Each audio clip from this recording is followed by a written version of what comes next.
want war. Crying babies looking for food. Starvation, the recipe, people subdued. When the people you trust got it in for you. Deceit is the word of the day in every clue. Don't let it go, it's from the days of old. Time is up, but some still do not know. Can I make up my mind? Is it worth the dime? Do I have to take a minute just to make it mine? Life's never fair, but don't listen to the TV. Go out and take a listen to the streets with the people in the slums and the homeless bums with degrees and degrees sitting under a tree. It's not easy in the world for the poor man, the one that brought you to reality. See, they don't want you to know about the black sheep. Leaving 7 roads to the 12 families all around the globe with an ancient code. Is it really asking a lot to say a death old? Cause we sitting on the earth looking back at extinct, and I'm standing on some ground that's about to sink. I ain't scared for a minute, I ain't about to blink, but I documented for the world what I see and think. Feel we on the call and I feel we on the break. All Congress gonna do is waste paper and ink. Vote or die, you voted and you'll die. You can have it both ways, can't say it's a lie. You can march all you want, but they playing you wrong. They only understand war, it's the same old song. They want war, all they really want is a war. Diversionary tactic to make the big score. The diamonds in the morning, you know they want more, but they wanna keep you low, so they manifest the war. War, all they really want is a war. Diversionary tactic to make the big score. The diamonds in the morning, you know they want more, but they wanna keep you low, so they manifest the war. Like a lotus coming out of the mud with colors, I create envy in those with power but jealous. I unify the poor with my song, the hell with the others. Descended the way they treat indigenous brothers, cause I understand we link forever. They try to hate us even though that we keep it together. I'm not talking about controlling the air or the weather. I'm talking about maintaining the truth, the high. Hope everybody had a good evening sleep. Yeah, I'm back on it again. I got I got about an hour to communicate, share, correspond with people, go back and forth. These are some crazy times that we're living in, and it dawned on me, that the U.S. doesn't seem to have a mechanism that can stop some madness, that can actually stop madness. Right now, the U.S. doesn't seem to have it, and I don't know. I do know why it is. I mean, I can say my opinion about why it is, and that would be the Supreme Court. It's corruption. Just corruption. A little bit of corruption, and I'm not saying it's a little bit, but corruption on the Supreme Court level trumps presidents, and it trumps Congress, and it trumps the Senate. It trumps the American people. Just that simple.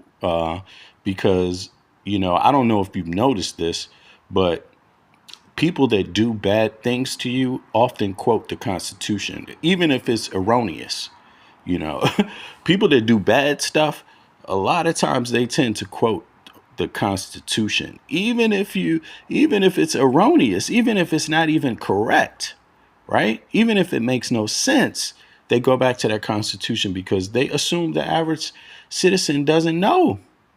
And it's true. The average citizen in the USA doesn't know their Constitution. I mean, I know that for a fact. That is not something people are learning in middle school, high school. They're not going over that. They're not debating that. They're not, but that's really their lifeline. That Constitution, it is your rights. It's not the only rights, but of course, it's been amended. You have amendments, right? And you have constitutional law that comes into being through the constitutional process of the Congress, and then the Senate affirming it, and then a president signing it, right? But then you have this thing called the Supreme Court. We're talking civics. You have this thing called the Supreme Court. And if you really look at this, you don't need a damn, when you appoint judges in the United States of America, you may as well appoint the guy, the hooker on the street. Straight up. I mean, no pun to hookers on the street, but you could appoint the pimp on the street. There is no qualification necessary to be a damn Supreme Court justice. And I think that's really what you're looking at right now. Sure, a lot of them, some of them have qualifications now, don't get me wrong.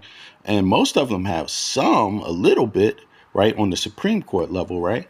But that doesn't necessarily mean they're that good at what they do. You know what I mean? And for a lifetime appointment, I'm sorry, I don't know. That's like appointing a god. That's like appointing somebody to be your god. You know, to have justices sit up there and really go through your rights and tell you whether you're going to get justice or not. Right? That should be taken very seriously, especially on the Supreme Court level. And that's really not the case. I mean, you sign a paper. It's the best job. If you want a civil servant job where you don't really have to know shit, you don't have to be correct, you're on it for life. You could fuck up the whole country and sit your ass right there, and there's nothing. The only thing that can happen is 2/3 of the Congress can impeach you. But if you don't get 2/3 of the Congress on board, you're going to sit there pretty, man. And that's exactly what some of those corrupt justices are thinking. They're sitting there. They're looking down on a lot of Americans right now. They're saying, or they look too highly upon themselves. Either way, right? Justice Kavanaugh, he went to, I think he went to Gonzaga School, and he had some allegations of I think assault in one of his colleges. I don't know if it was the school or the colleges, the high school or the college, but in any case, right? I'm only bringing him up because he grew up in D.C. He went to Gonzaga, right? I'm from D.C., right? Now, tell me if I'm wrong here, because it's not that I follow his career around, but I'm pretty sure I've heard that a few times that he went to Gonzaga. Gonzaga is a Catholic school in D.C., right? It's a couple of blocks from Union Square, right? And if you grew up in D.C., you know where that is. It's walking distance from the Hill. You could walk 10 minutes from any part of the Hill. 15 minutes maybe, depends, maybe a little bit longer if you're on the east side of the Hill. But in any case, these are regular fucking Joes. These are regular folk, right? And these are not geniuses. These people aren't better than you or me. These are just people that, maybe got out of a good high school and got lucky in college. A lot of them. I mean, and I'm not dissing, because some people work harder in college than others. Some people work harder in their classes than others. You still pass with a C. So what I'm saying is that you can have a C grade or a D grade. D is not failing now. You could have a you can have a D grade, C grade Supreme Court justice fucking over the entire country. And it appears to me that is exactly what situation the United States is in right now. That job was the line. That was the line between corruption and abuse of the law. It's the Supreme Court. That is the line between the American people and the other parts of government, the other branches of government. It's the Supreme Court. You're supposed to go there, make your arguments about what is wrong, and fix it, and get it fixed lawfully, right? That was the intent. And when you just got a couple of judges that's corrupt or out of their brains, the whole system goes down the drain, unfortunately. And let's be honest, we got a 34-time felon president. Right? 34 times. That's not a little bit. That's not your average felon. Taxes. He avoided taxes, I believe, because he overvalued his homes or some shit. He's just doing all kinds of criminal shit in New York, the town that he's from, the place where he's supposed to want to lift people up. Obviously, not every New Yorker is that way. Not every New Yorker is really about it New York. Every New Yorker is not in love with New York like Sinatra. Every New Yorker is not like that, and Trump is not like that. He hates New York. I don't know why. I don't know why he hates New York. Or he had it pretty good growing up in New York. He doesn't seem like he missed out on a meal or two, right? or anything else for that matter, right? So, but he hates New York, and Supreme Court was supposed to be there to make it very clear to the Congress and to the Senate and to the voters that don't know you're not supposed to have a felon in the White House because bad shit like this can happen. They were supposed to save people's fucking lives, and they faltered. They faltered, and it is due to corruption. Now I'm not making any specific claims about what type of corruption, but it's along the lines of a lot of corruption, along the lines of just regular money, gifts, advances. But there could be more. There's also ideological, fanatics. That's another form of corruption. Just fanatic ideologies. Someone being appointed to the Supreme Court that just says, hey, if a woman gets raped by a pedophile, she got to have the baby or die. She got to have the baby herself. She's got to have that pedophile's baby. I mean, you have Supreme Court justices like that. That's fanatic. That is fanatic. That's extremism. When you're telling a woman that she has to have the baby of a rapist, you are a fucking fanatic. That's extreme. And I can only imagine what else could pop out of that mind that thinks that way. There's women that have died. There's women that died under this latest Congress passed it and Trump signed it and all of that bullshit, right? I believe that's was the ban on abortion. Was that constitutional? I mean, was it coming out of the Congress and the Senate? Let me know. Remind me in case I'm forgetting. But in any case, if it was, Trump had to sign it. If it wasn't, it's an executive order. I don't think so. But they interpreted this thing, the Supreme Court, in a way to where there's now women who are pregnant, right, who want to have abortions, right, who literally died on the operating table. There's one woman who her fetus was not healthy. And instead of them giving her an abortion, they tried to make her have the whole term and let the baby come out the regular way. Who do you think died? This is in the United States this year. Who do you think died?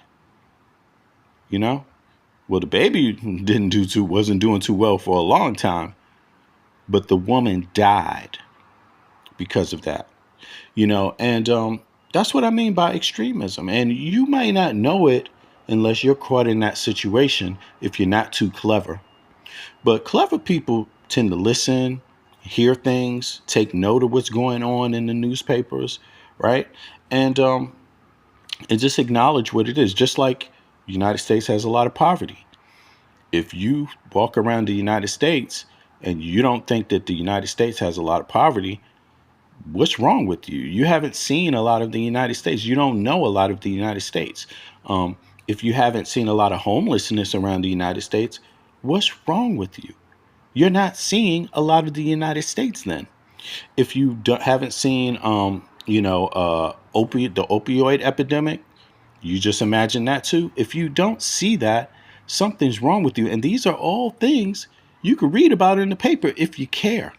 If you don't see it, you can still read about it. But you will always have people saying that it's lies when somebody just says it. They always want you to run around things that are self-evident. You will never hear me say the U.S. doesn't have an opioid epidemic. Hell, I grew up in the crack epidemic. They didn't call it an opioid epidemic then. Does the U.S. have a problem with gun violence? You would be crazy to think the U.S. doesn't have a problem with gun violence. It's self-evident. And most of the people killing each other are people killing their own family members, people that live in their own house.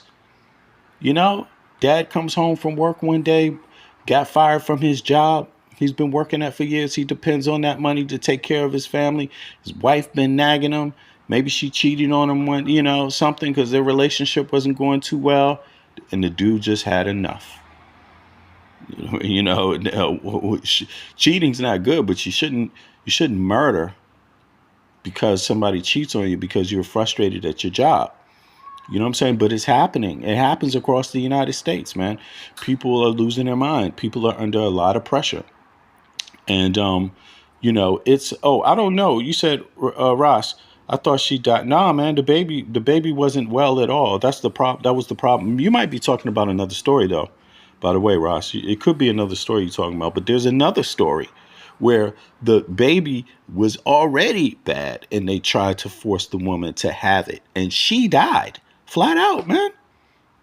I mean, it's just out there, man. But listen, that's because I communicate and I hear I communicate with a lot of people. I read the news, you know what I mean, and I try to stay up on these kind of things myself.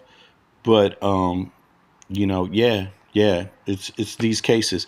And by the way, yes, it is also true that if you're a woman and you get pregnant in some states by you're raped, they will force you to have that baby.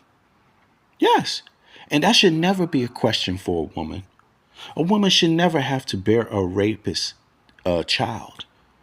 And that goes to show you, not only should a woman not have to deal with that situation, but she shouldn't have to deal with some goddamn Congress member telling her that she must. That's fucked up. She shouldn't have to have another person telling her that she must. That's fucked up because you're not in that situation. Speak when it happens to you.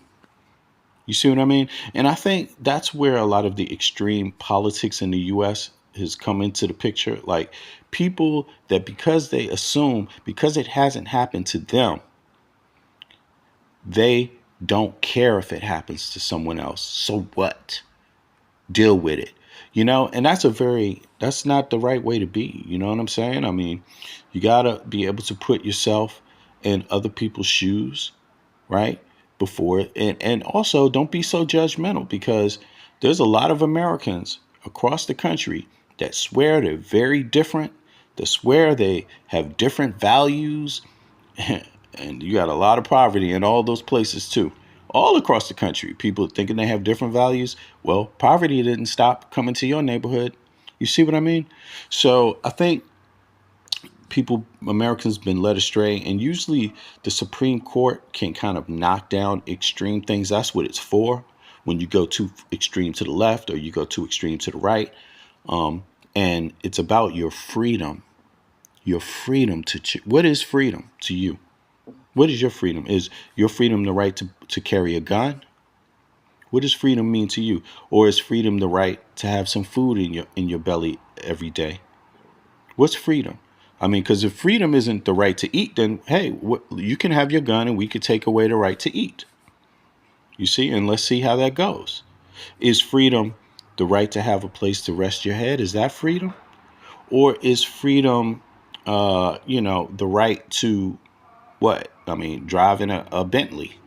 Is that freedom? I mean, so I think what happens in the U.S. is that people are trying to decide for someone else what freedom is instead of saying, hey, man, I have the right to decide for myself what freedom is. And so do you for yourself. I think that's a big issue in the U.S. And I think that's where the Supreme Court kind of faltered. That's what I mean by extreme, because, you got 34. I mean, 34 felonies is goddamn extreme. That's not one. This is a long history. And then on top of that, let alone the other stuff that's going on. I mean, and I don't want to just talk about Trump, but I wanted to start off with the Supreme Court. I mean, and the reason why I'm doing that is because this 2/3 of Congress is what you need to agree on getting rid of a president, a vice president, any of these people, and a judge. You need 2/3 to do that. And if you can't come together, Americans can't come together in this situation that they're facing, when they got a president that will tell them that he's not sending help when a disaster is coming, that is coming, there's going to be loads of forest fires. There's going to be loads of flooding. There's going to be loads of hurricane. You don't have to be a genius to know that. All you have to do is listen to people tell you, look at the pictures. Look at the videos. They show it to you all over the world. The whole world, the whole goddamn world is watching the United States go up in fire, go down in floods. Now they're about to watch the tornadoes rip through town. I mean, goddamn, this winter is going to be the ice breaking the pipes. You know what I'm saying? And it's really crazy to watch it from the outside, but that is where I'm watching it for, and that's a great place to watch this shit from. By the way, it's great to watch it from the outside because where I live in Denmark, in Copenhagen, I don't have to walk down the street at nighttime afraid somebody's going to kill me. I'm not worried about somebody robbing my home. I mean, I'm not, don't get me wrong, things happen here, but shit happens in the US per square foot way more. Way more. I mean, hey, Patty, I see you. Oh, Katie, I'm sorry. Katie Gaddis, what's up? What's up, everybody? Also, Esther, even though you said lies, Esther. Who you calling a liar, Esther? But, but, but for real, if you think the United States is doing all right now, all right, maybe you want me to lie to you, Esther. Everything's fine in the U.S., Esther. Don't worry about it. You'll be fine, girl. You'll be fine. But for me, having seen a few other places and traveled around, checked people out early in my life, one thing I started noticing is that although everybody has 5 fingers, healthy people, 2 eyeballs, a brain, things like this, 2 legs, 2 arms, hands, although everybody has these things, they don't use them the same way. Everyone doesn't use them the same way. And some people have figured out a way to remove unnecessary stress from people's goddamn lives. Some people have figured that out to where the crime is a little bit more down. The poverty is a little bit more down. People aren't so worried when they have a problem. They don't go to extremes like come home. My wife's cheated on me, man. My boss been working my ass. I've been working at this company for 10 years and they just fired me like that. And then just go to work with a gun and shoot everybody, or go home with a gun and shoot your wife. That's not typical here where I am. You know what I'm saying? That's not typical. But in the U.S., it's typical. People are frustrated about work, about a job, keeping a home. And that's not a leftist. That's not a leftist liberal thing.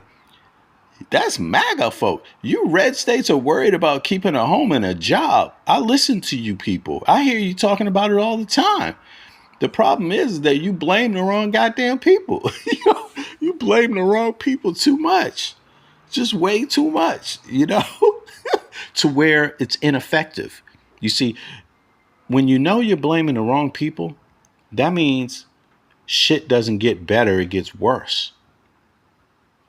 So, you elected Trump.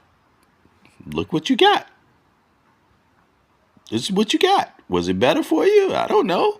You tell me. I'm here to collect my anthropological data from you guys. You tell me, Esther.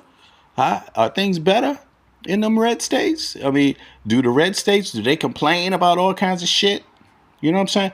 There's some complaining motherfuckers. I have to say that. Excuse my language. The people in the red states complain. And don't get me wrong, sure, complain, but complain about the right stuff. The so-called liberals, they complain, but they complain about real stuff. Like, shouldn't you have the right to your own damn body? Somebody else supposed to tell you what to do with your own body? Is that what you want? You want somebody telling you can't smoke a goddamn joint after you had 10 hours, 11 hours at work? You can drink a beer. You want somebody telling you that? You want someone in your life telling you what you could do that's not paying your health care, telling you how to deal with life? You see what I mean? You want somebody telling you got to pay taxes, but hey, you ain't going. You got to work. You got to work your ass off for a wage that ain't really that much. You have to pay for all these expenses with a wage that's not really that much. And if you just so happen to have a tragedy, which all American families will be having, tragedy in your life, hey, you ass out. Now you got to sell your home or get kicked out of your place, your apartment, or whatever you got, because you're trying to tell me you're going to pay taxes and you're not supposed to have a organized way of making life better for people, a way where everybody can chip in for each other, a way that makes sense, mathematical sense. You're trying to tell me the U.S. can't make mathematical sense on a governmental level? When it wants taxes from its citizens, you can't have collective bargaining to make the things that you absolutely need, cheap education, but good. I'm not saying cheap and bad. I'm saying more affordable, better and more affordable. Healthcare, better and more affordable. You know, I just, yeah. Oh, there you go. There you go, Harley May. No uterus, no opinion. There you go. There you go. That's what I'm saying. And I feel the same way as a man, you know. It's like, hey, no penis? Then what the hell are you telling me about being a man for? I don't want to hear that. I'll get a vasectomy when I want to, okay? You don't tell me when to get one. And women should have that right too. Women, that's your body, and everybody's body is their body. You know what I'm saying? Especially when you got a government that ain't going to take care of your ass when you get sick and die. When you get sick, you mean to tell me you could just get something like, you could get any kind of sickness and you can't get access to medical care, but they want to tell you what the fuck to do with your body, and you got a 9-to-5 job and you could barely make ends meet? My thoughts are fuck you. Who are you to tell me what to do? You know what I'm saying? And I think more Americans need to get comfortable with that idea. You shouldn't tell somebody else what to do with their body, but you shouldn't tell. But and it doesn't matter what it's about. It shouldn't matter what it's about, really. To be honest, it shouldn't be whether it's you rather smoke a joint than get drunk than to have a beer after work. What's the difference? The weed is actually better for you. But yet you have people in these red states trying to tell you you can't do that. But they'll let you go out and get drunk and crash a car. They'll let you go out and get drunk in the club and all. It doesn't make any sense. It's wrong. But if you want to have a beer, fine. I have a beer from time to time. But I got to tell you, it's not the best for your body over time. You know what I mean? And people are going to change. People should have the freedom to change how they want to kick back and relax. You know what I'm saying? Like they shouldn't go summarize like no, but listen, but listen. The reality of it is that you don't even know who's doing that and showing up at work. That's what I'm trying to say. Nobody is testing President Trump. Nobody's testing his administration. Nobody's testing these congressional members. They don't go to drug tests. Who's testing the Supreme Court? Who's testing them? Nobody's testing them. You don't know what they're doing for real. You know, and you don't know what Trump is doing. You don't know what anybody that shows up at the White House is doing. You don't know what anybody that shows up in in Congress is doing or in the Senate, because they're not testing. You have to fuck up a whole lot to get tested in any of those situations. But you average people that pay their taxes and pay their salary, it's not like that for you. It's not like that for you. So, yeah. Nah, JS is like, so then all social services should be ended. How did you come to that? How did you come to that conclusion?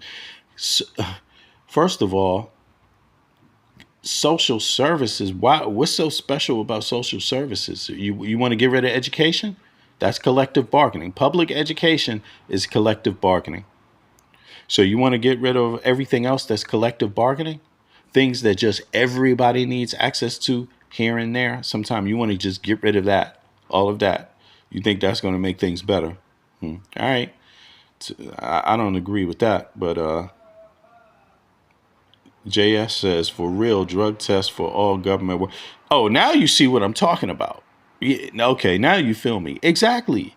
Because this is what everyone else has to deal with, and these people don't even want to vote to have universal health care. So what do they think you're going to do? when you work to 8, 10, 11 hours a day, what do they think? You're not going to drink a beer or smoke a joint or do whatever? What the fuck? That's unreasonable. People's bones ache. People get stressed at work, you know? And then the last thing they need to be in is a situation where they need medical help and then there's no help. But you want to tell them what to put in their body too? I mean, it's really extreme. I'm just talking about extreme situations, you know? And yeah, Gear Jammer said Trump is a living legend. He is a living legend. He's going to get off. He's not going to jail for none of this.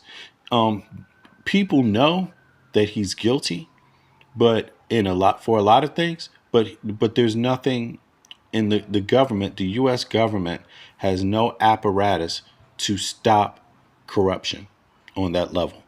It doesn't. The Supreme Court was supposed to be that apparatus, but it's unreasonable to think that you can appoint judges, right? No background, no real history. You know, they don't have to have that. That's ridiculous. Some of them do, but they don't even have to have any type of law knowledge of the law, actually. But they're going to be appointed for a lifetime, and their salary is how much? And you think there's not all kinds of corruption and temptation going on? Of course there is. So I think this lifetime appointment shit is garbage. That's danger for the American people. Lifetime appointment means no accountability. And that's the same thing Trump wants. That's what the corporations want. They would love a White House with no accountability. They would love a Supreme Court with no accountability. Come on. They would love a Congress with no accountability. They would love a Senate with no accountability. That's what they actually want. That's what's going to help them get that bag. But the problem is that it's going to come in the backs of the American people, you know? So, yeah, let me see. Manny says, work hard. Don't depend on the government. Don't pretend to have 3 or more kids. Don't pretend? What do you mean pretend to have 3 or more kids and not work? You don't mean pretend. You mean don't have. Okay. Living of food stamps only help people disabled or people that really need it. And yeah, well, I mean, if you have a real comprehensive system that deals with those things, you might. But then again, here's the thing: how do you deal with systemic inequalities, Manny? Like, let's say you come from a town where everybody, lives in a trailer park, for example. Their daddy never had no formal education. Their mama never had no formal education. What do you do with those folks? Do you say, hey, just work hard, but you don't give them access to any way to improve themselves? So you don't have any free education, access to education. You deprive them of that, right? You deprive them. So come on, all you're doing is creating crime in your backyard. And by the way, you're creating a nuisance, really. But by the way, you also want them to pay taxes when they go out and work a job that pay $7 an hour. That doesn't make sense. So you can't put the burden only on the poor. That's the problem in the U.S. You can't put the burden only on the middle class. That's the problem in the U.S. The upper class have zero burden in the U.S. And the people that pay 75% of the federal government's budget are middle class and poor folk. That's who pays it. It's not the rich people. The rich people in the U.S. are actually living off the middle class back. It's crazy. And people don't do the math to even figure it out. And the media doesn't talk about that enough. Fox or CNN, they don't talk about that enough, Vic Morrison, what's up? Yeah, they don't talk about that enough. Yeah, I have the freedom to do well, I got to go to work, go samurai. So I don't have the freedom to do nothing all day. But, who said about the Supreme Court retires? Let me go back into this message. Somebody said the Supreme Court, they retire at 70. Yeah, that shit's too old. Like, come on. What is this? I'm sorry, man, but I'm not up for that. When you get up to a certain age, you should go and retire, And you definitely shouldn't have no lifetime appointment to nothing in the U.S. I'm sorry. I don't agree with that. You know what I'm saying? Um, Manny says, stop sending money to try to fix another country. First, fix our problem and them. Well, Manny, if you're not going to deal with the wealthy, with the billionaires, you're not even going to address that problem of sending money to other countries, because the reason why the U.S. sends money to other countries is because the wealthy businessmen of America get to go there and make contracts that makes them money. So you got to understand that. I don't like the fact that money gets sent to places for rich people to make, or rich Americans to make money, and they don't share none of it. I don't like that fact, but that's what's happening now, bro. So we got to stop saying like stop sending money, because that's unrealistic. What you need to say is, how do we make sure the money, the money that they're earning from our military protecting their businesses, their assets, how much of that money is coming back to the everyday American? That's what we need to be asking, because to just think that this thing about sending money to other places is going to disappear. Nah, you getting way more back. You just haven't figured out how. And the only problem is that the wealthy people aren't sharing the money that they're getting from all of those investments. The American people are investing their tax dollars, but the money is going to the rich. It's just that simple. And but anyway, let me read some more of the comments. Vic Morrison said, I try to make things better for the next generation. There you go. I agree with you. Me too.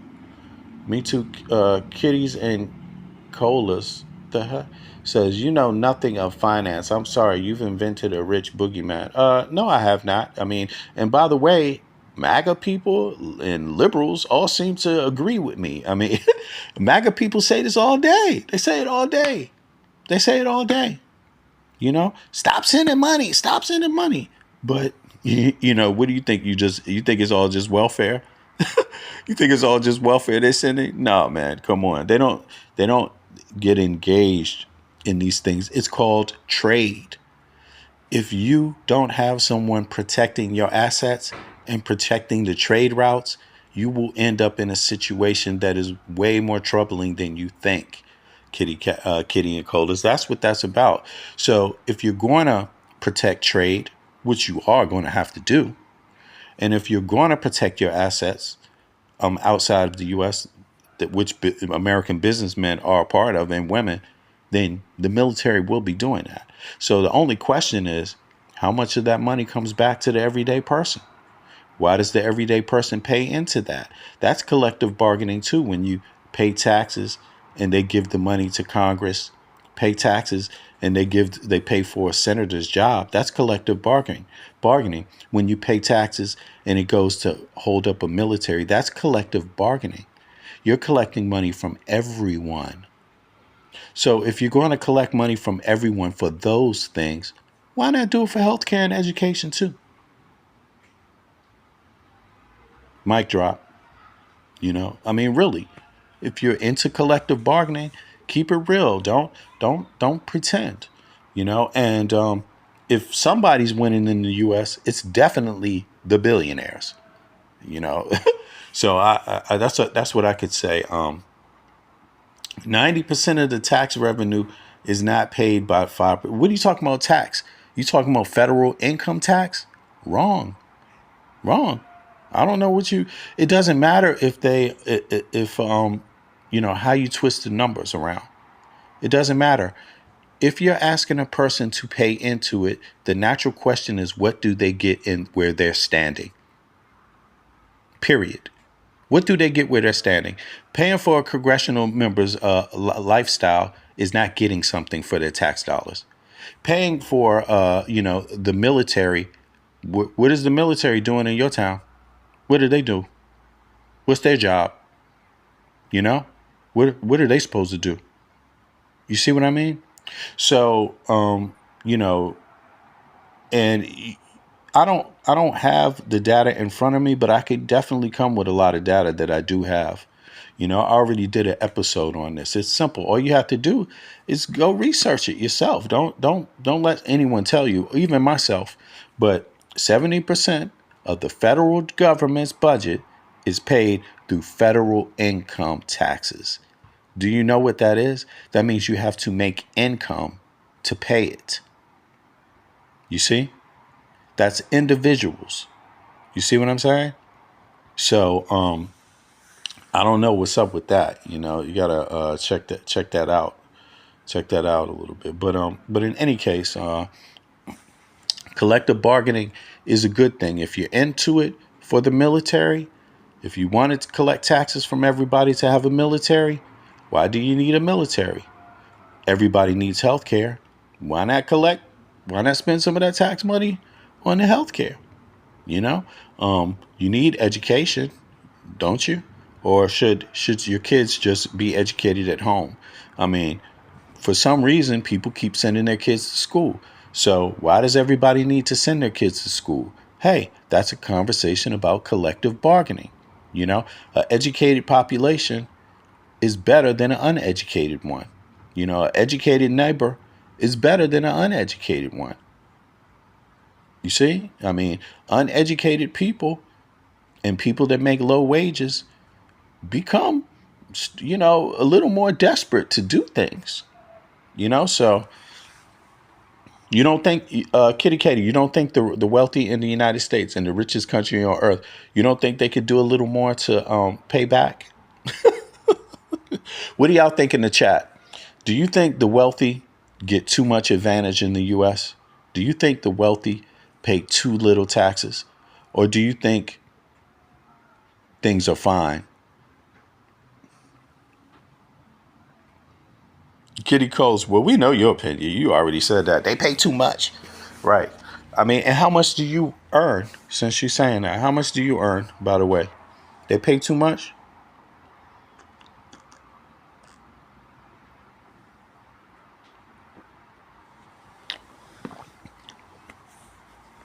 The rich pay 60%?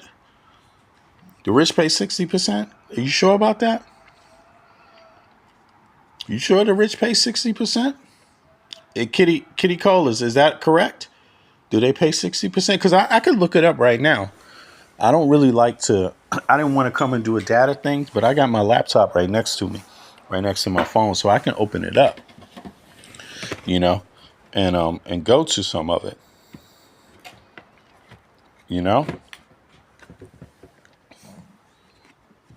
A lot of people seem to think that the tax system is fair in the U.S. for the middle class.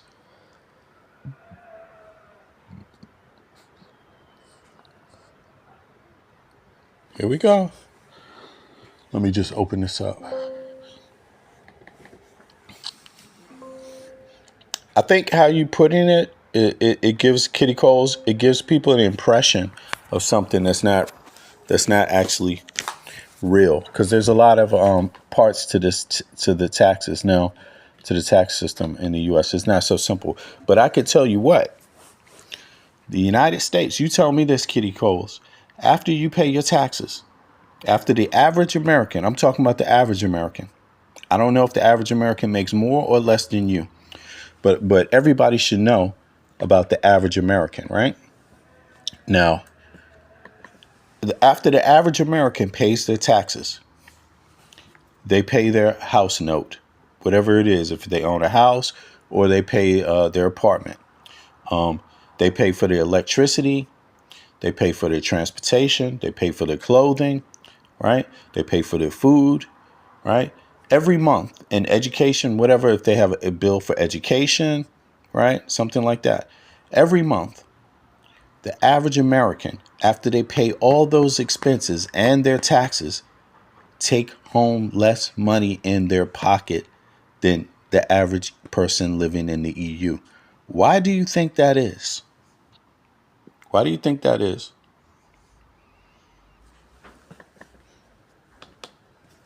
The EU has 450 million people. The US has 350, just as a note.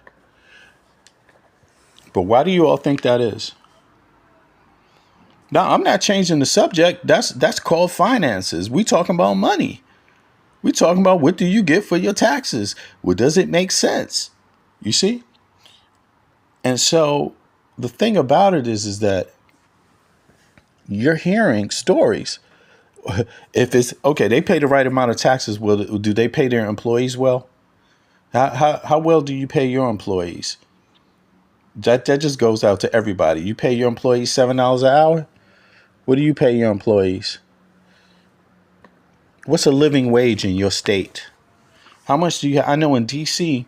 you need to make $60,000. That one house can make, one home can make no less than $60,000. Two people together is 120,000, but 60,000 is not making you well off in D.C. But D.C. is very different. Okay, so it's not like every other state. It's not like every other part of the country. So I'm asking you, in your own state, right? What what is the what how much do you need to make to have a okay life? I'm not talking about struggling. I'm just talking about above struggling, you know? A life where all your expenses get paid and you have enough in your pocket. And tell me your state. Tell me what the number is and then tell me your state, cuz it could be different from state to state. You see what I mean? Let me open up Chat GDP here too. I'm cool with checking out some data. I know, Alan. Alan, I'm telling you, I know, man. Look, the minimum wage in the red states is $7, man, an hour. It hasn't been adjusted since when was it? 2009, I think. It's like, what is going on? But some people tell you everything is fine. I don't know. I don't know, Alan. I mean, I think some people don't just. I don't know, man. Gotta.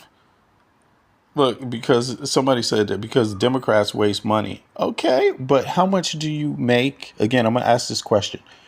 Just tell me the state you live in and what how much you need to make a month to have an okay life. That's all I'm asking. Because it doesn't correspond to every state. It's different from state to state. So did I get that part right?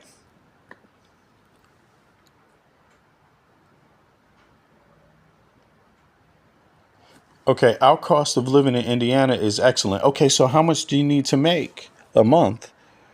I want to know numbers. Let me see here. Um, Let me see. How much?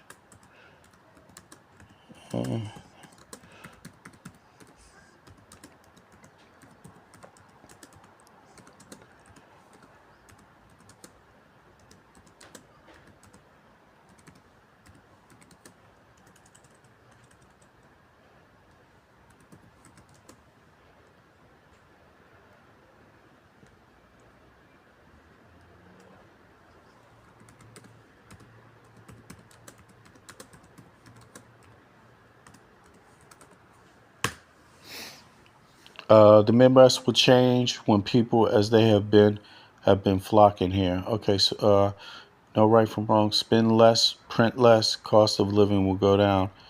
Okay, but you're still not telling me what it is. Y'all not telling me. You guys, okay, I could see some of y'all are having a little argument in the chat. But listen, for those of you that want to participate in my question, the question is, let me know what state you're in and what you have to make a month, right, to be able to survive in an okay manner, not just survive, but do okay. We're not talking about doing great. We're not talking about being rich. We're not talking about having a fancy car. We're not talking about having a brand new car. We're not talking about any of those things. Fancy clothes. No, I'm just talking about regular but safe.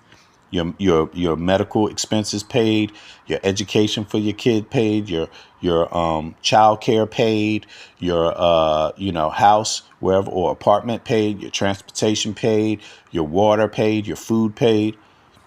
Okay, I live in PA and you would need about 70,000 to live decent. Okay, we good here around 30,000. Okay, where you at, Robert? Just curious, Robert Branburn. Just curious what state that is.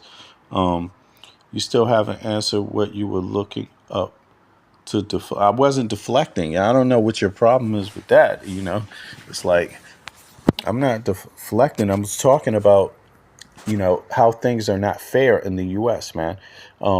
the data does say that EU nations, the average person in the EU, after they pay their taxes, which are high, their expenses, monthly expenses from their job, right? All those things that are needed, education, healthcare, apartment, house, food, transportation, clothing, all of that stuff, that after they pay all those expenses, including their taxes, they take home more of their money in their own pocket than in the US.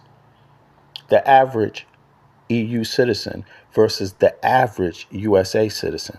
So I'm just trying to get at, you know, where is it going wrong? And it seems to me pretty obvious that the United States does very poorly in collective bargaining when it's about the everyday person. Like they collective bargain, they take taxes from everyone to pay for the military. That's collective bargaining. You all pay into one system to pay for the federal government. That's collective bargaining. But how that money is spent, you know, what is the money spent on? Well, the money in the military is primarily spent on protecting American business assets. That means the military is doing a service for the billionaires who have businesses in different parts of the world, oil or for whatever reason. And what I'm saying is that if that doesn't benefit the average American, why are they asking the average American citizen to pay into that collective bargaining? That's what I'm asking. And if you want them to pay into that collective bargaining, then why don't you allow collective bargaining for things like healthcare and education, higher education? That's, tech schools. That's all I'm saying. It's just that's where I was going with it. All right, let me see here.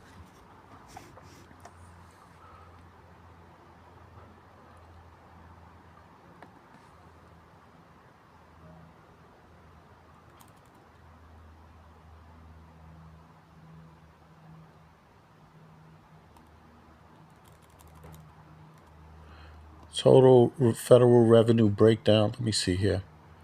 Okay, let me just get to where is it at? Okay, now look at this.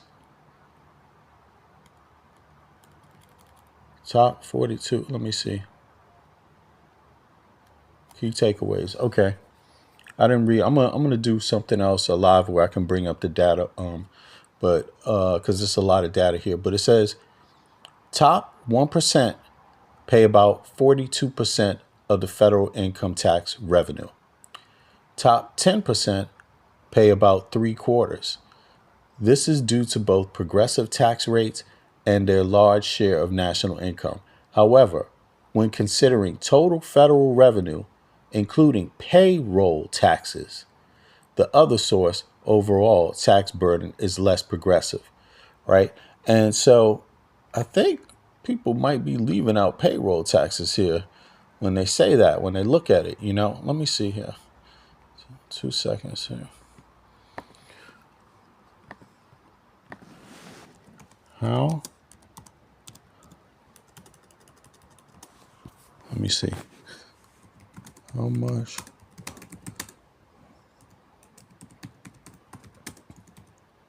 Budget. Middle.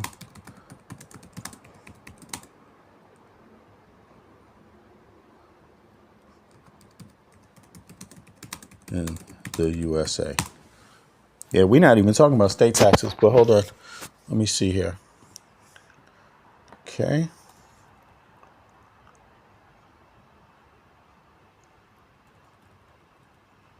You're not even talking about sales taxes? Okay. Okay, let's see here.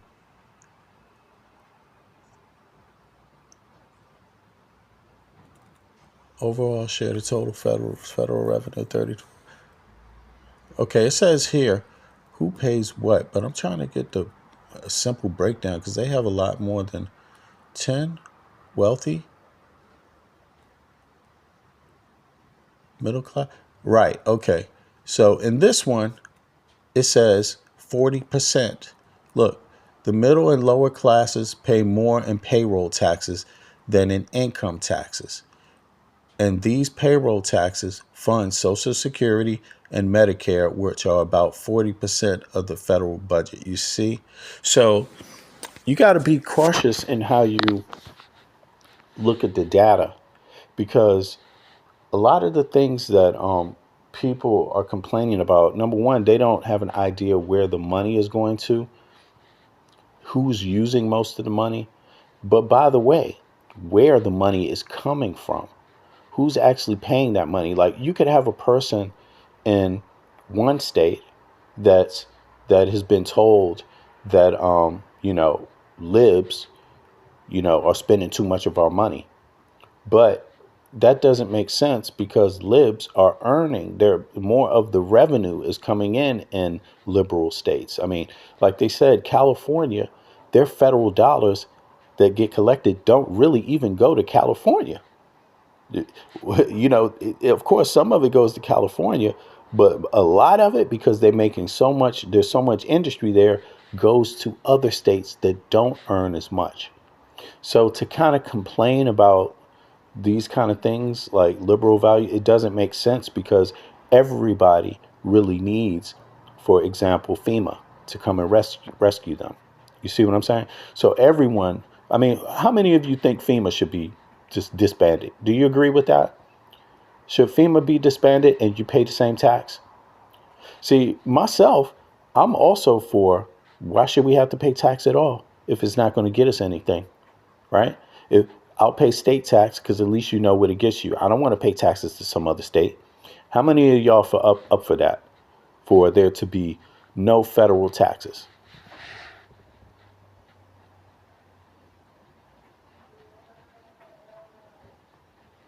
Should we disband federal taxes so it doesn't pay for the military, doesn't pay for ICE, doesn't pay for any of that stuff? Should we just disband it and get rid of it?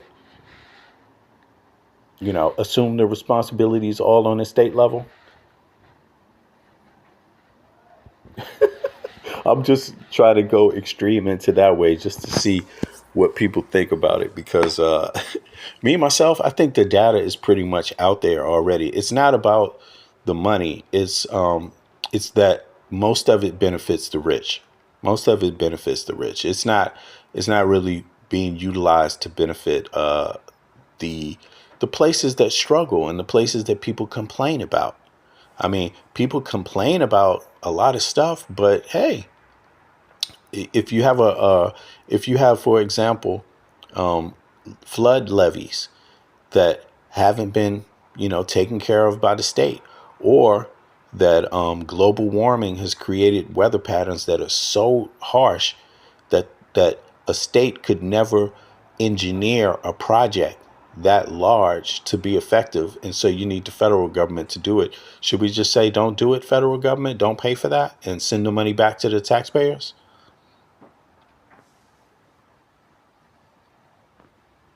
Oh, you guys are in a good conversation here. I see. Let me just read these comments. I'm sorry.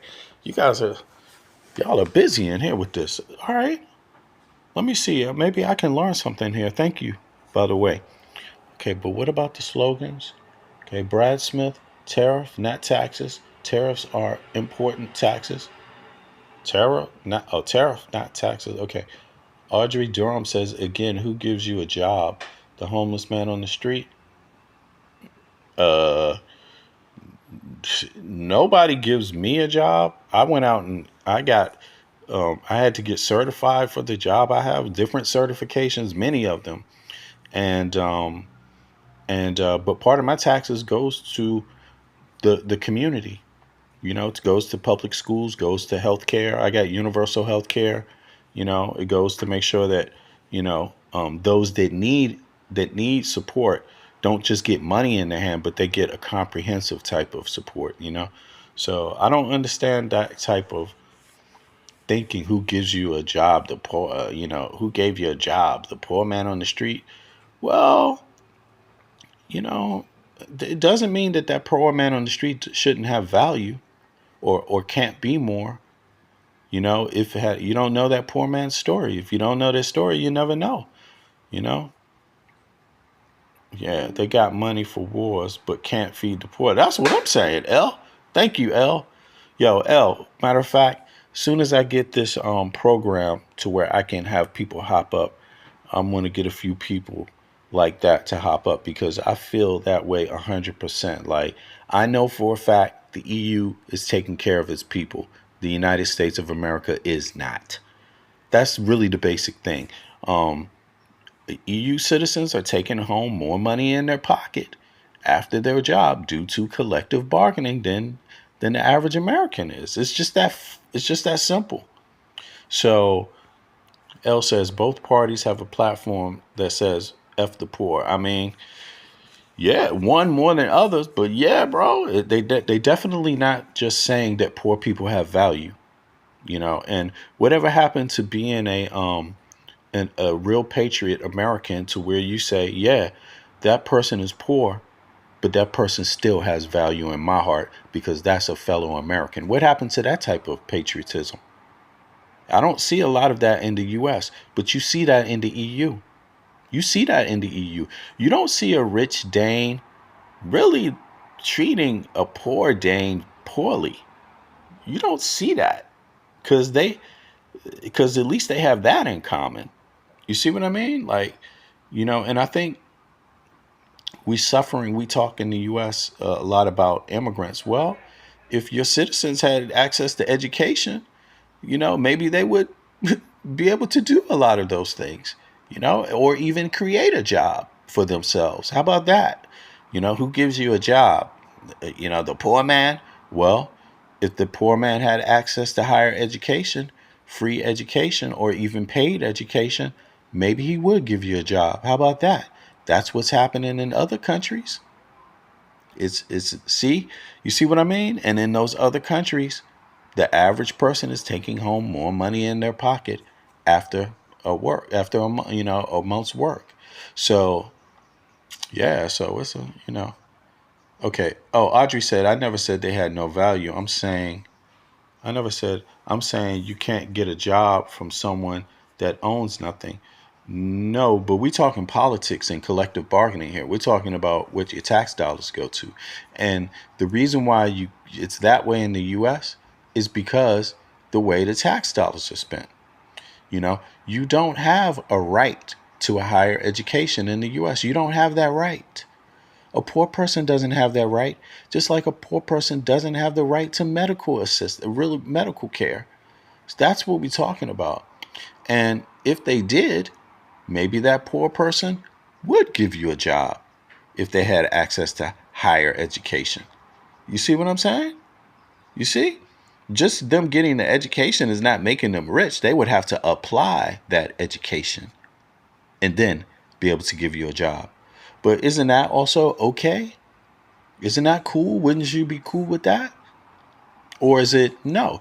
Because when I say that person doesn't have worth, what I mean is nobody's even investing in the basic thing for them to have some worth.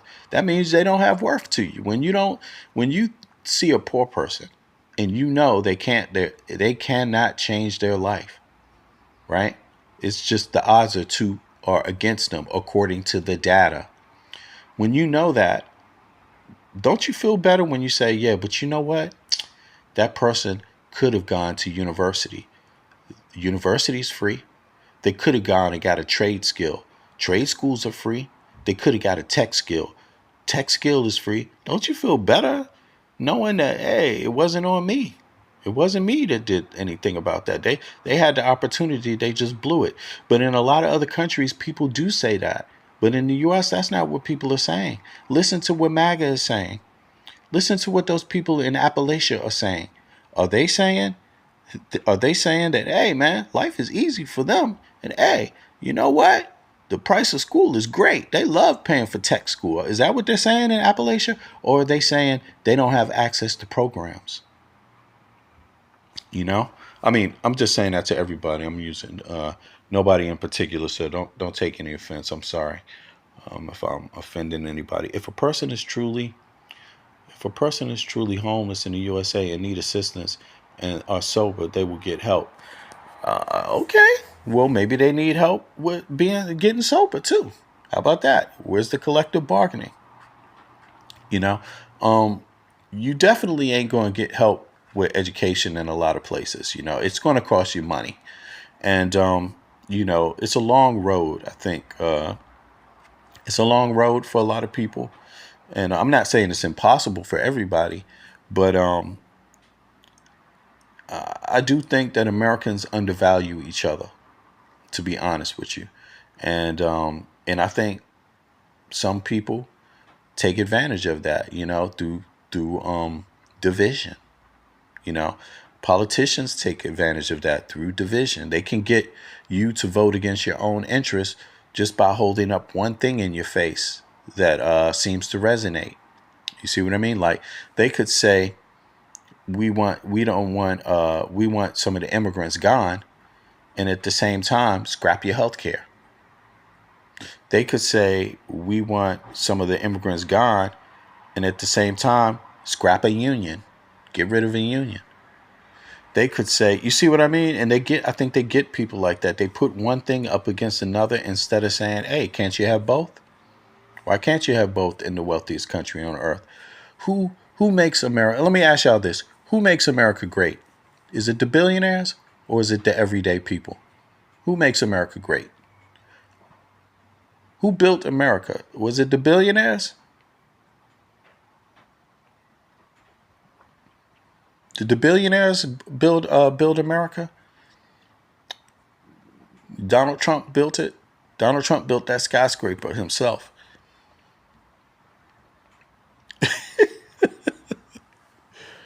Wow, you guys are having a serious conversation in the chat here. Yo, I appreciate that.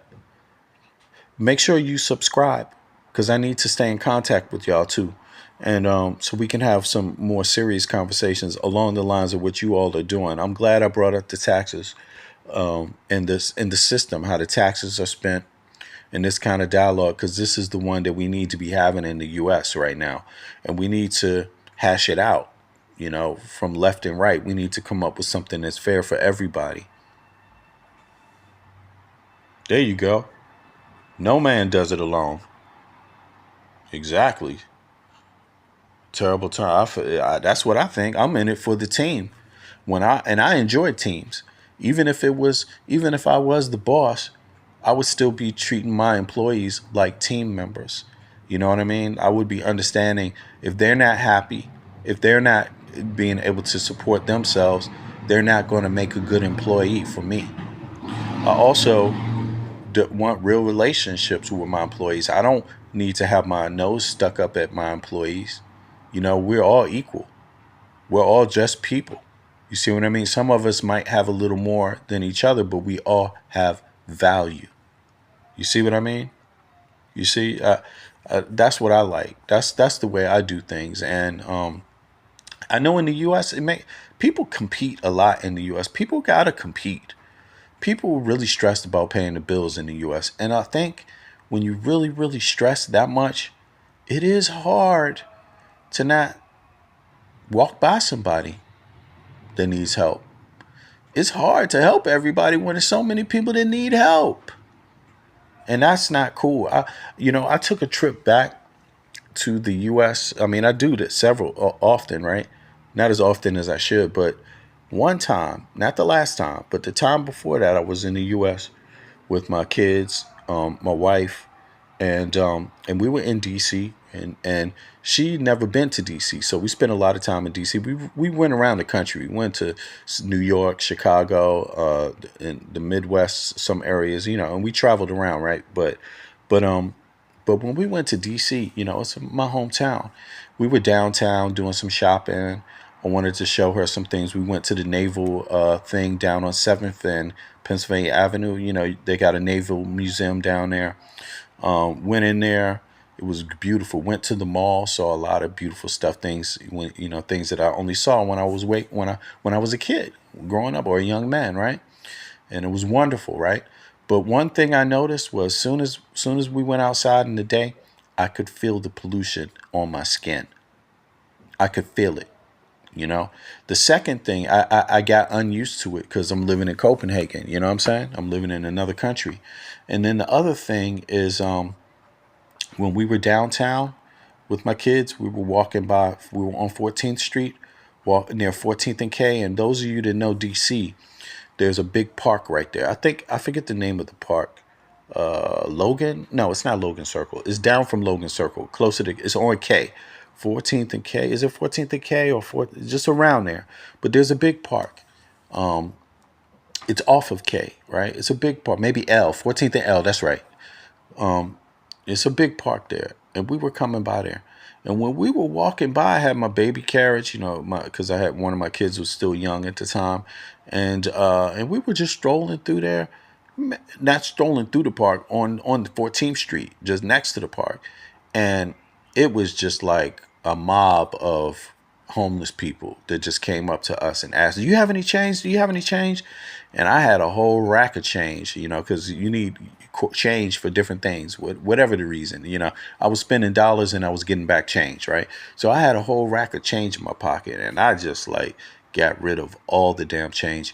But because I've been living outside of the U.S., I'm not used to seeing that many poor people anymore. Straight up. I'm not used to seeing it. And because it shocked me, I just came out the pocket with all my damn change. And I'm going to tell you, it had to be like maybe $15 in change, damn near, in quarters or something, just mixed up change. And, I thought about that later when I left. And I also thought about how I felt when I was living in DC, growing up in DC.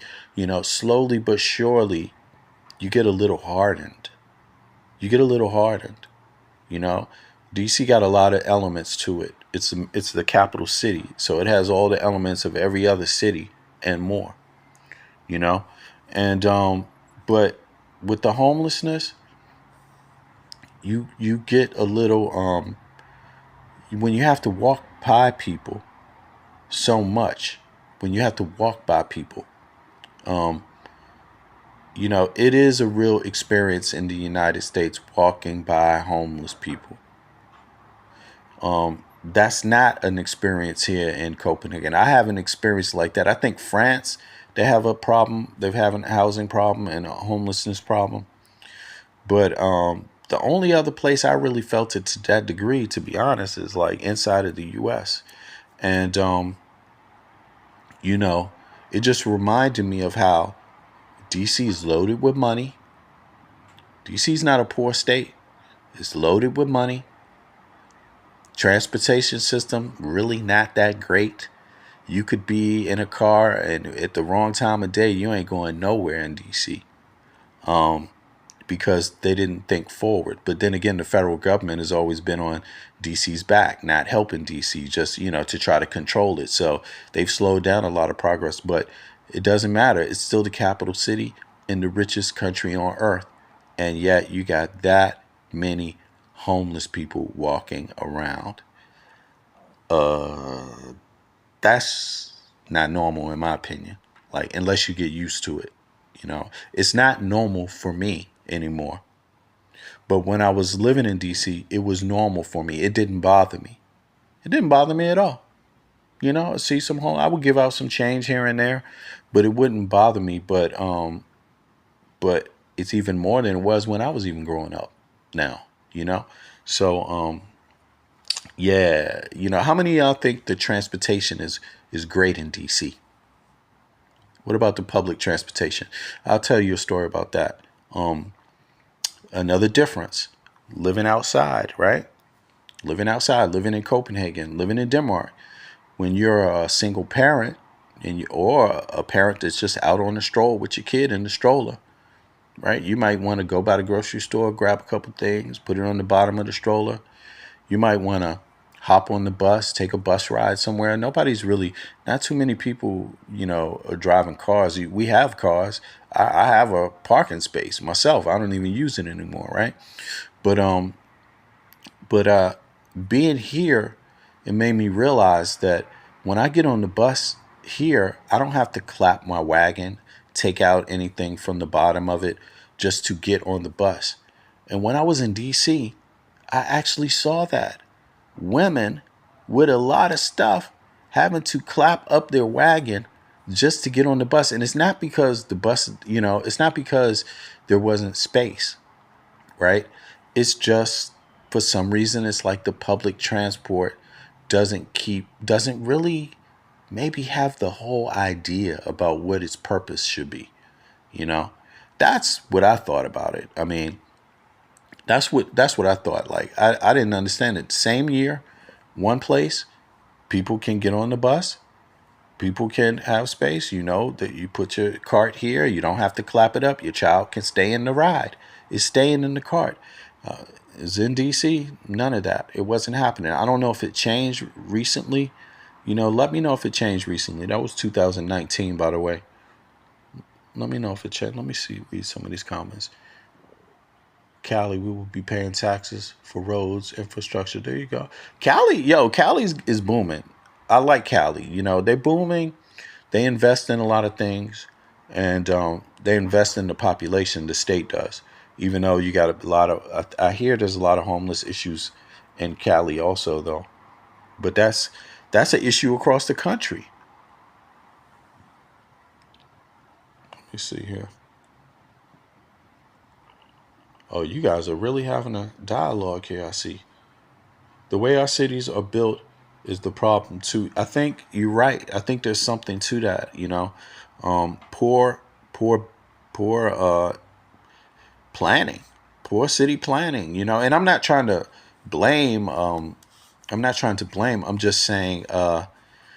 You know, it's just something to recognize we could do better in terms of public service. I think in the U.S., like structuring things for the public.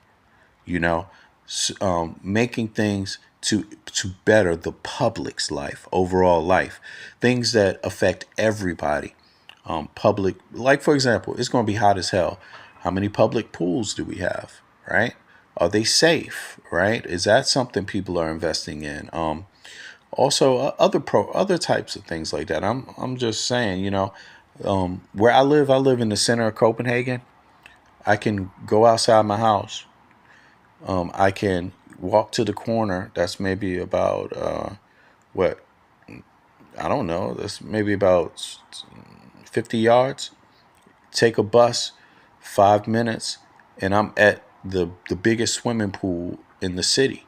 Right, but there's a swimming pool just down the street, just across the street from me. A much smaller pool. There's pools all over here. Public pools, public swimming pools everywhere. Right. I'm just thinking about that. If I wanted to go back to school tomorrow, I wouldn't have to pay for it. If I wanted to go to university tomorrow, wouldn't have to pay for it. If I wanted to go to technical school, get a new trade, wouldn't have to pay for it. I would pay taxes though once I had a job. I pay taxes now because I work. But even when I'm paying those taxes, I'm taking home more money in my pocket than the average American. That can't make sense. That's all I'm saying. I mean that to me that tells me there's corruption. And it also tells me it's on a structural level corruption. It's not it's not this thing where it's one person involved. Nah, it's the structure. The structure is corrupt. And even now with people like Trump in charge, you saying this is like, I don't even know how you can't live with more corruption. You can't survive with more corruption, because he's out to weaponize things. He's on weaponize the federal government. You pay taxes already. You're used to getting FEMA funds when there's a disaster. And he weaponized that idea and said, nope, you ain't getting it. You're going to have to starve or come to me and beg. It's just like, it's just crazy. But I'm no expert. I'm not saying I'm an expert. I'm not saying, I'm just giving you my own thoughts. So did you become a Danish citizen or did you keep your American citizen? What about your kids? Are they My kids are Danish. They're dual citizens. And I'm an American citizen. I kept my citizenship but my kids are dual citizens. Yeah. But in Denmark, all the residents have the same rights as a citizen anyway. And you have, you have other things that tie you to the country too, once you've been here so long and it's that kind of thing. But I first came here. I actually first came here. I had a friend of mine that lived here and he knew a guy that had a company here. So I first came here through lane. And then yeah, but it's not the only place I've been though. Been around. Let me see. The government gave $7 billion to California, and not one track was laid. California spent $24 billion on the homeless, and increased. California has $68 billion budget deficit. Oh, really? Okay. Well, I mean, so what state are you from, and how much did the federal government spend on your state? How much do you contribute to the GDP, your state? Just curious about that. I just like to kind of get both sides of the dynamic to see how it weighs out. And before I judge it, can't do public without basic decency. With no lunch. There you go, Cecile Winthrop. Can't do public without basic decency, which no longer exists. And that's what we're talking about, like how valuable basic decency is. Because I have that decency. Don't get me wrong. I even had it when I was living in the U.S. I remember I used to work at one time when I was younger. I was working in a bar in the kitchen, at night. And late at night, right, weekends and stuff like that. I was a filler for the cook or whatever, right? We just made fries, burgers, pizzas, or whatever, right? And and I was leaving work late one night. I was a little tipsy because we get free drinks and stuff, so I had some wine and stuff like that. And so I was leaving work. It was in DuPont Circle area, and I was leaving work, and I lived. I don't know if you know where U Street is. I lived near 11th and U Northwest at that time, and but DuPont Circle is a little walk from there, but it's a nice walk. But I wanted to walk, right? So I walked. It's not that far. It take you about 15, 20 minutes, right? And so I walked home late. It was like 2:30 in the morning. And when I got up to U Street, close to where I live, I saw out the corner of my eye, it was just sprinkling raining, just a light rain, sprinkling, not enough to get wet, really wet, but just enough to kind of feel cool, right? And I saw out the corner of my eye, I saw a guy there sitting with a baby in his arms at 2:30 in the morning in DC. And I knew instantly because the buses in DC they don't drive after 12 at that time, right? I forget how long ago this was. This must have been like 1996, something like that. No, 96, right? So, something like that, right? Yeah, and I saw this guy out the corner of my eye at the bus stop sitting with a baby, and I just saw that after I walked by, and it just something made me think I better go to ask him, is he okay? So I went and I asked him, and I just said, hey man, are you okay? Are you all right? And he said, well, I missed the last bus and I only have this transfer, so I was waiting for the bus in the morning, you know. And I just looked at him and I said, you know what? I just live right up here, a couple of blocks away. If you want, I was renting a room at that time. I was a young dude. I lived in a house with 3 other people. I said, if you want, I got a cot. I can put the cot out. You could sleep on the cot with your child, and in the morning, I can give you some bus money. You can go on your way, right? And that's exactly what the dude did. He came, slept on the cot. I opened the cot up for him. He was a complete stranger. He could have been an axe murderer. I don't know, but I know one damn thing for sure. I would not let a person stay out on the street with a baby in the middle of the night. That's where my mind was. You see what I mean? Just because they missed the bus. I wasn't going to let them be outside the whole night. And in the morning, he woke up. I didn't sleep that well though, because I'm not stupid. It's a stranger in your home. But I did sleep a little bit. I rested. And when 7 in the morning came, I got up, went into the refrigerator, got him a glass of orange juice for his kid. I said, you need anything? He said, you have anything to drink? I said, I got some orange juice. Got some orange juice for the kid. His kid drank some orange juice. And I gave him $1.50 and he left, And so I know what decency is, I've always had that kind of decency in my heart as a person. But I've just traveled around a lot and I've come to see that some people have made it so their system is decent, not just relying on individuals solely to be decent, you know? And the United States is the richest country on earth. If we want to do decency, I would think we would be the best at it. And I can say that as a proud American, even though I'm not so proud right now. If we want to be number one, we could be number one at anything. But we're not. We're not number one at a lot right now. And I think left or right, we need to start paying attention to that and start getting real about it. Stop being so divided and understand that everybody needs a place to sleep. Everyone needs a home. Everybody needs food in their stomach. Everybody needs access to, education. Everybody. So, and higher education too. And, I think that plays a role in how we're decent as a nation. So, yeah. That's my thoughts on it, though. Look, you say compare America to China as a phenomenal train system. In contrast, America have. Well, hey, the problem is that Americans they got Trump to say fuck the train system, fuck the transport system, fuck the roads, and fuck your town. I mean, fuck the infrastructure. That's what Trump said. He said, I'm going to stop this infrastructure money. Fuck building the levees to stop the flooding. No, fuck that. Our tax dollars don't need to go to that. It's crazy, I will never, ever understand it. Occupy, we are number one in uninsured. That's what I'm saying. Occupy, salute. We're supposed to be number one in good stuff. We're number one in gun deaths. You know what I mean? It's like, I'm ashamed of that. And I know Americans, a lot of them, there's a lot of good spirited, good American people. I know that. I grew up in a town with plenty of them. I've lived in New York. It's like my second home. Plenty of good New Yorkers. But I do also see that a lot of people struggle.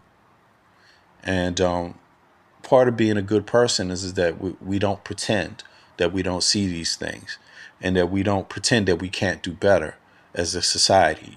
That's part of being good. That's part of being decent. Yeah. That's my thoughts on it. Anyway, but you guys had a really good conversation here. I see some heavy debates in this chat. I'm digging that, and just the fact that you all are debating each other. I'm paying attention to that. Brad Smith says economic mobility. Oh, it went fast. Economic mobility. Daggone. You know what? I'm going to have to do something here just so I can make sure I read all the comments, because this little comment app is going too fast. I missed that, Brad, but I was liking where you were going with that. Oh, here's another one. Before I go, check this out.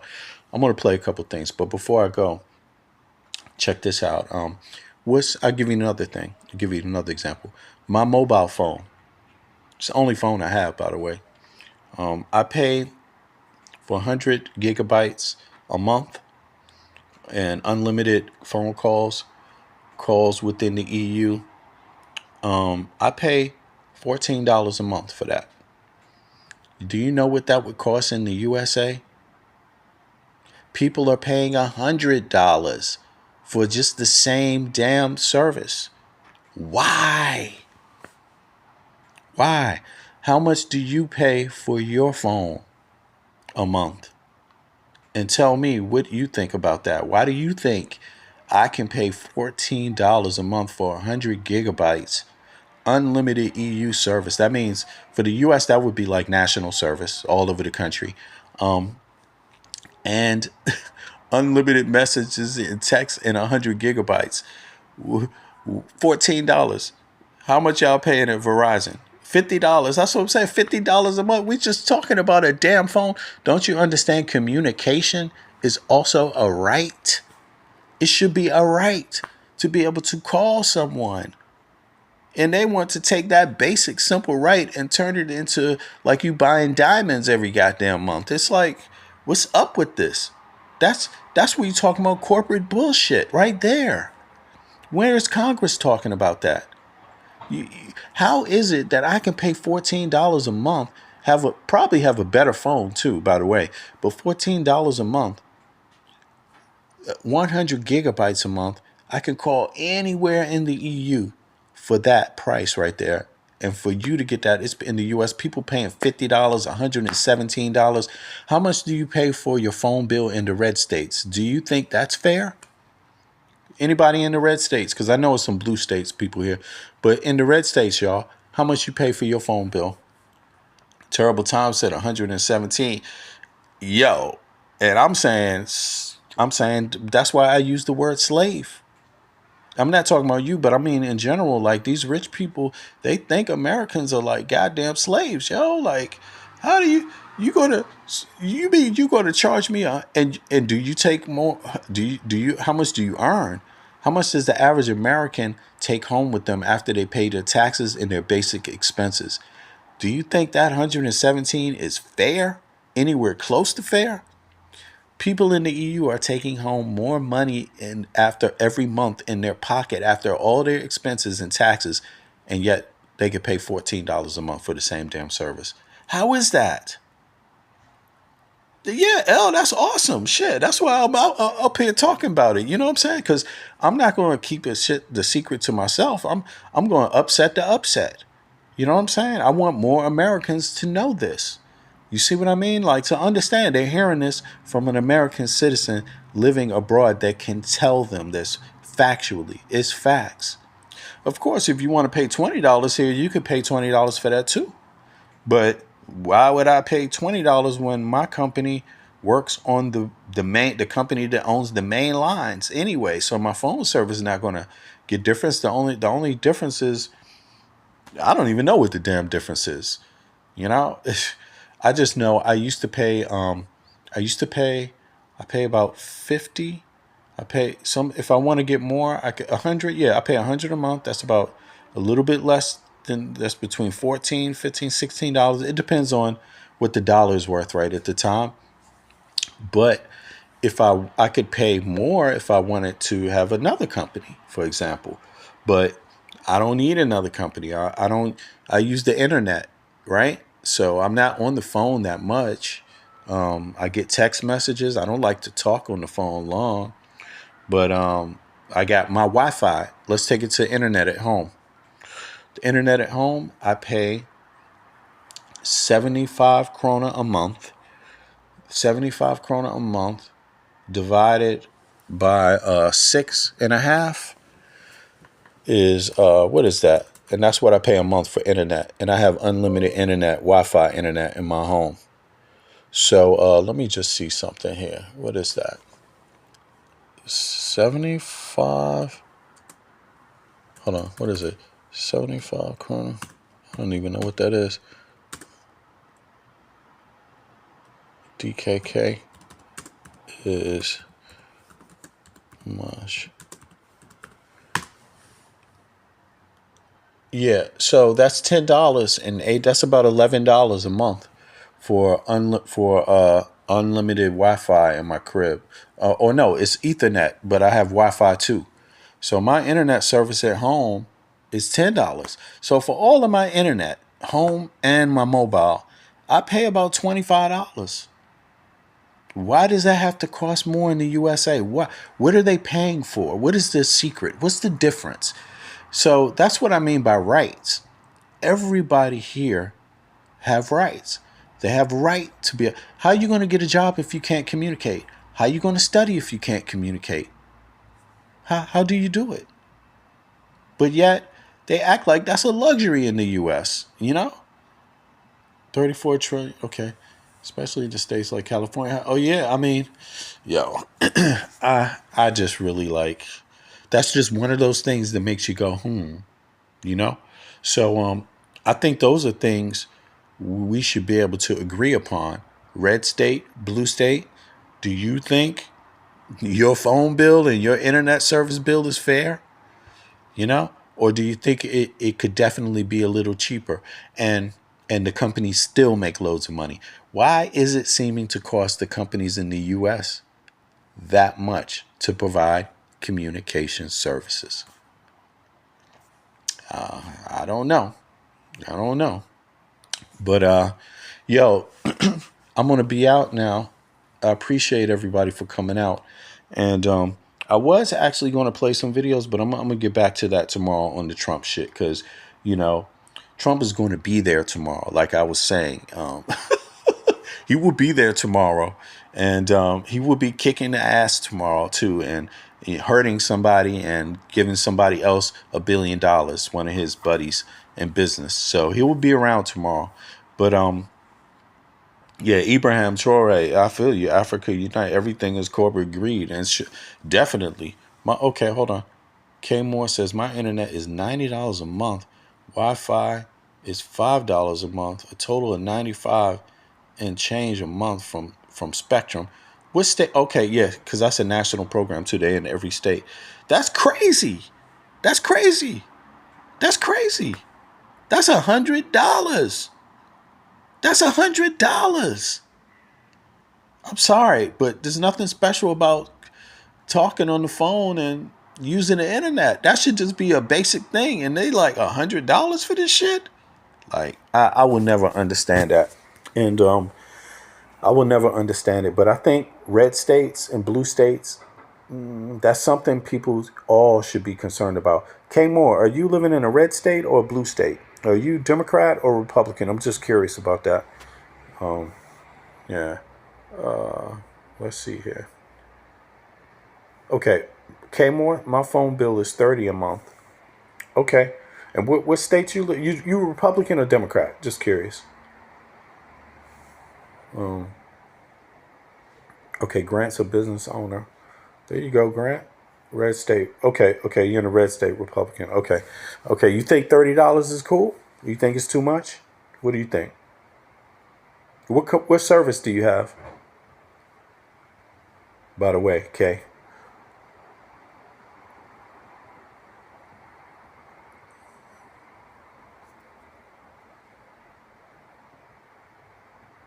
They gotta pay their workers $7 an hour. Yeah, exactly. Yo, $100. That's a whole damn day's work. Yo, for some people, that's a whole day's work. That's more than a whole day's work for some people. Yo, you gotta work a couple of days just to work off that phone. We got them. It's like, come on, man. Yo, you think internet and cell costs are bad? Electricity is ridiculous. Hey, but listen. All right, I got 140 square meter apartment that I live in, right? My electric bill is about $100 a month. That's it. That's what my electric bill is. And that's on a high month. Why? You tell me. You tell me why it is. You know, I use a whole lot. My TV just be on. I have computers every room, everything, you know. I mean, electricity gets used here. I got an electric stove, I mean, you know, I don't know why that is. I think Americans might want to start looking into this stuff. Yo, he said $100 is a day's work, not 30. Please listen. Yeah, exactly. That's for some people. For some people it's more than a day's work.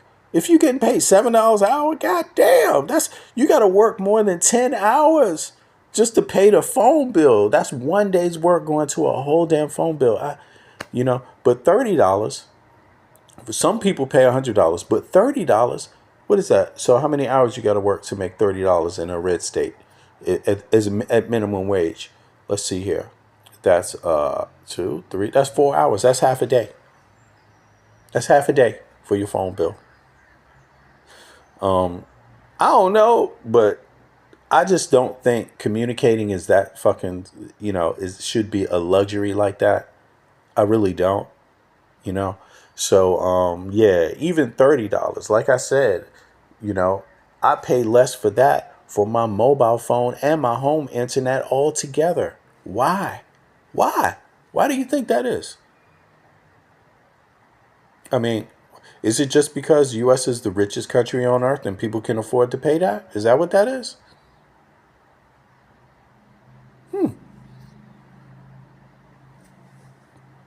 Maybe that's what it is. Out here in Cali, if you get paid 20 an hour, that's not even good enough to pay your bills. That's what I'm saying. That's what I'm saying. Yo, really. And I think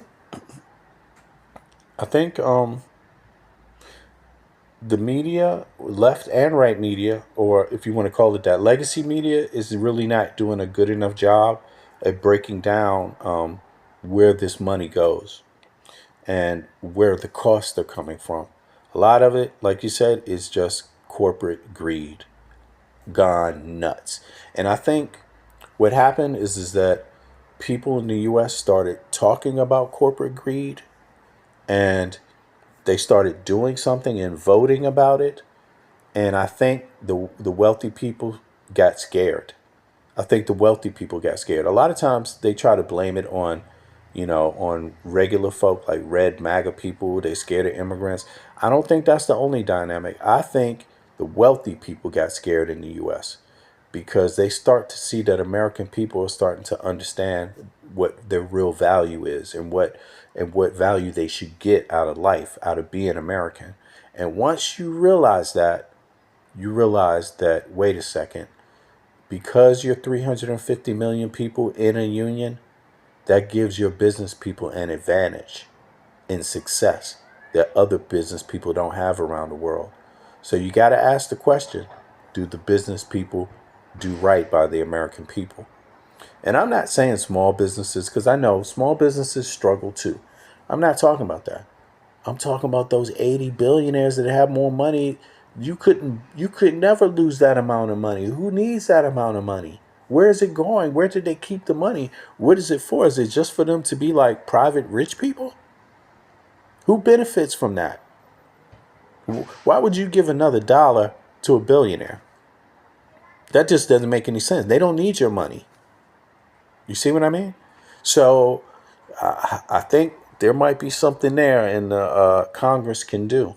And voters, fuck Congress. Voters, first of all, got to get it in their mind that they can do something about it.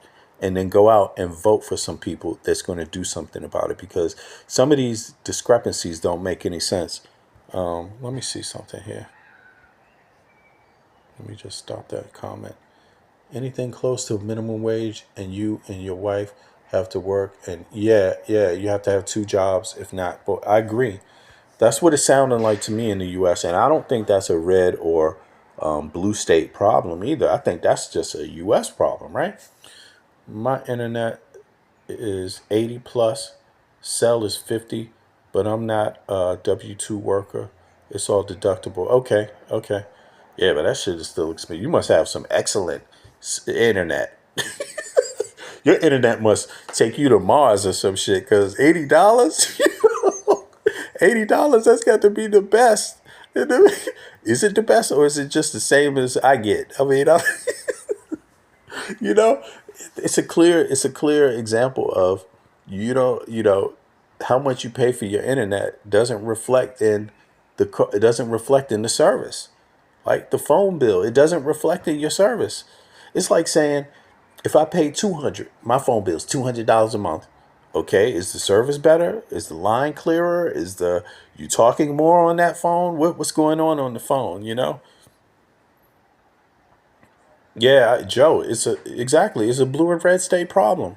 And I really do, because, I grew up in a city, in the capital city.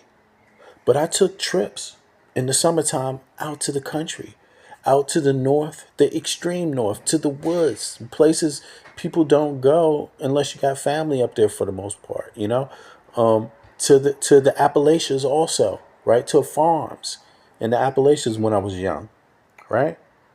And so I know people are generally good across the country. And I liked learning on a farm what it's like to do, what your job is on a farm, because that's what we had to do when we had to get up in the morning, go get the eggs, go milk the cows. Like, I'm serious. But I'm so glad that I did. In the north, different kind of thing. It wasn't milking any cows. It wasn't getting no chicken eggs or goose eggs. It's just another way of life. You have to learn about the forest. You have to learn about the lakes. You have to learn that kind of life. How to get on a boat, how to drive a boat, how to, how to, these kind of outdoorsy things, right? But I'm so glad that I did, because I got exposed to other types of living and other types of people. So I know American people aren't that different from each other. And I know that the media and the politicians take full advantage of the fact that a lot of Americans don't get to experience other Americans early enough. They kind of keep us at a distance from each other and keep us fighting each other. And that just gives an open lane for somebody like Trump to just run a home run. He can do whatever. He can get a billion. I mean, Trump is richer. He's richer because he's president. He just got richer. I mean, and look, Trump's family not even from the U.S. He's not even an American like my family. I mean, my family goes back to the beginning of the country, both sides. Trump's not that kind of family. He's not. I think the best he got is like grandparents. That's not ancestors. His ancestors are from Europe. And I'm not dissing it. I'm just saying he's the one who disses Europe, but his ancestors are not really American, are not American. You know? So there's a lot of people like that in that MAGA thing. Sean Hannity, he's a damn first, second generation American. That's not the kind of Americans I know, whether you're from red state or blue state. Not really. I mean, I know a few, but the ones that I know from the blue states that are like that, they're not busy hunting down immigrants and talking about immigrants all day, They're like happy to be in the U.S. They're not hating on poor people. They're not looking down on other people. So I think there's a little bit of a gap there too. Right. Terrible times, 3 billion since inaugurated. I mean, I will never celebrate a person just because they have money. You need to be a decent person too. And I think that should be normal. Like you shouldn't treat people that have money differently. You should treat them just like anybody else. And you should expect from them the same things that you expect from anybody else. And they should treat you the same too. They shouldn't treat you worse, than they treated. That's how I look at it. Yeah, that's how I look at it. But y'all, it's been a good convo. I appreciate everybody for coming out just for the convo today. Just for the convo. And folks was pretty respectful on every side. I like that. I didn't see there was a couple of rude comments yesterday, but although that I don't get triggered by them, but I like it when we can have a real conversation, no matter what state we're from, no matter what party we with, because in my mind, that means I love my country if I'm willing to participate in that. You see what I mean? That means I want to help my countrymen. I understand what's special about my countrymen. There is something special about the U.S., but the key is sometimes you got to get out of it to know what that is. And I've been in and out of it, and so I have a good idea of what it is. We work hard.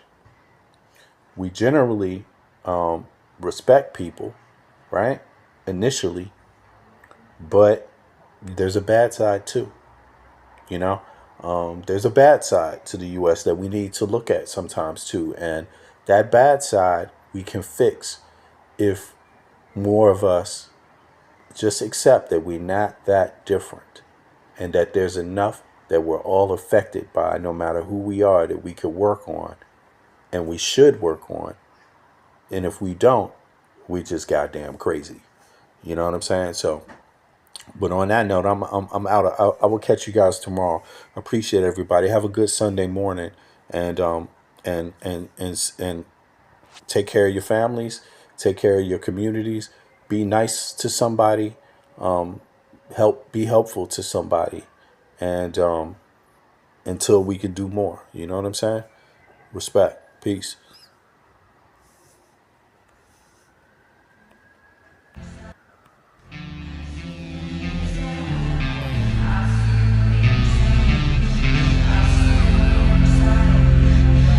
Yeah, viva the revolution, Brad.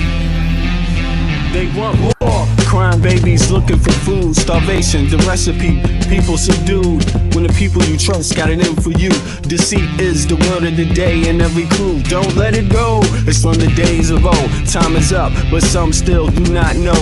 Can I make up my mind? Is it worth the dime? Do I have to take a minute just to make it mine? Life's never fair, but don't listen to the TV. Go out and take a listen to the streets with the people in the slums and the homeless bums with degrees and degrees sitting under a tree. It's not easy in the world for the poor man, the one that brought you to reality. See, they don't want you to know about the black sheep, leaving 7 roads to the 12 families all around the globe with an ancient code. Is it really asking a lot to say a death old? Cause we sitting on the earth looking back at extinct, and I'm standing on some ground that's about to sink. I ain't scared for a minute, I ain't about to blink, but I documented for the world what I see and think. Feel we on the call and I feel we on the break. All Congress gonna do is waste paper and ink. Vote or die, you voted and you'll die. You can have it both ways, can't say it's a lie. You can march all you want, but they playing you wrong. They only understand war, it's the same old song. They want war, all they really want is a war. Diversionary tactic to make the big score. The diamonds in the morning, you know they want more, but they wanna keep you low, so they manifest the war.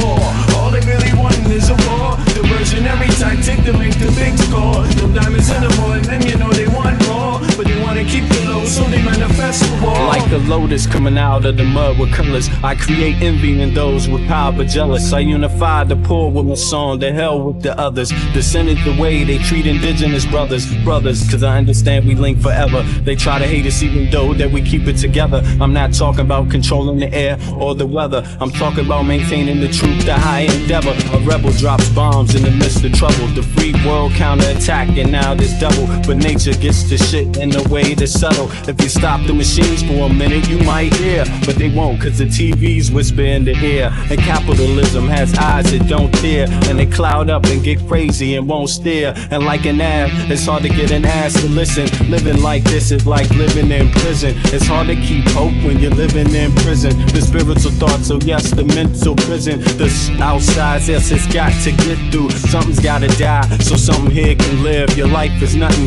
if you got nothing to give. Keeping the spiritual, yes, disguised as religion. Controlling your mind, the mental prison. They want war, all they really want is a war. Diversionary tactic to make the big score. The diamonds in the morning, you know they want more, but